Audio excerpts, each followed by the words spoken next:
मित्रों चलिए पढ़ते हैं संधि। संधि तीन टाइप का होता है, स्वर, व्यंजन, विसर्ग। स्वर, व्यंजन, विसर्ग। मेनली क्वेश्चन स्वर से आता है तो स्वर को ही डिटेल में पढ़ेंगे। स्वर भी पांच टाइप का होता है, दीर्घ, गुण, वृद्धि, यण और अयादि। दीर्घ, गुण, वृद्धि, यण और अयादि। तो चलिए दीर्घ से शुरू करते हैं। दीर्घ संधि जैसे नाम से स्पष्ट है, दीर्घ संधि में दीर्घ होगा। कुछ क्या होगा? स्वर संधि तो स्वर ही दीर्घ होंगे।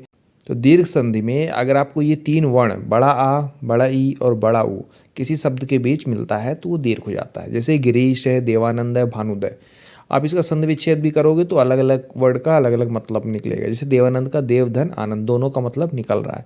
भानुदय में भानुधन, उदय। भानु मतलब सूर्य, उदय मतलब उदय होना। तो आपको दोनों का अर्थ निकल रहा है, तो इसे कहते हैं दीर्घ संधि। इसी तरह बाकी उदाहरण भी है।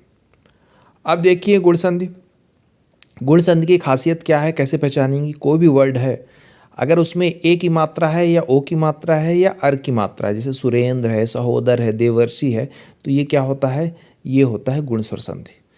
अगर सुरेंद्र, सहोदर, देवर्षि को याद कर लेंगे तो आप गुण स्वर संधि को समझ जाएंगे। एक बहुत महत्वपूर्ण उदाहरण गणेश का होता है, गणधनीश। ये आपको हमेशा याद रहेगा, गणधनीश, गणेश।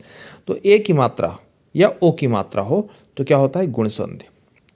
यण संधि देखिए। यण संधि में या तो आधा अक्षर आपको मिलेगा या त्रा मिलेगा। जैसे अत्याचार, अव्यय है, अभ्यास है, स्वागत, सब में आधे अक्षर मिल रहे हैं। या पित्रादेश, मात्रादेश, मात्रा में त्रा मिल रहा है।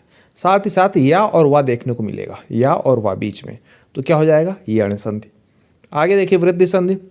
वृद्धि संधि में आपको ऐ की मात्रा, डबल जो होता है ना, ऐ की मात्रा या औ की मात्रा मिलेगा। जैसे सदैव है, महौषधि, ये दो को याद रखिए। सदैव दो डंडी और महौषधि दो डंडी जब मिलेगा तो वृद्धि संधि होता है। दो डंडी याद रखिएगा। अयादि संधि में क्या होता है? या और वाह, नयन और पवन। अगर आपको तीन वर्ण का कोई शब्द मिल जाए और या और वाह है तो वो क्या होता है? अयादि होता है, नयन और पवन।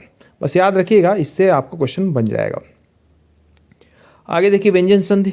कुछ व्यंजन शब्द जो महत्वपूर्ण है, जनरली आता है। दिग्गज है तो दिक धन कज, वागीश, वाक धन ईश, अजंत, अच धन अंत, षडानन, सट धन आरन, अब्ज, अप धन जा।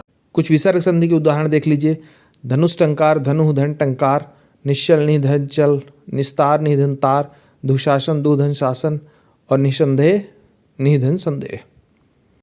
लेकिन मेनली क्वेश्चन आपको स्वर संधि से ही देखने को मिलेगा। तो दीर्घ है, गुण है, यण और अपना वृद्धि और अयादि, ये पांच को कर लेते हैं तो आपको जनरली बन जाएगा। धन्यवाद।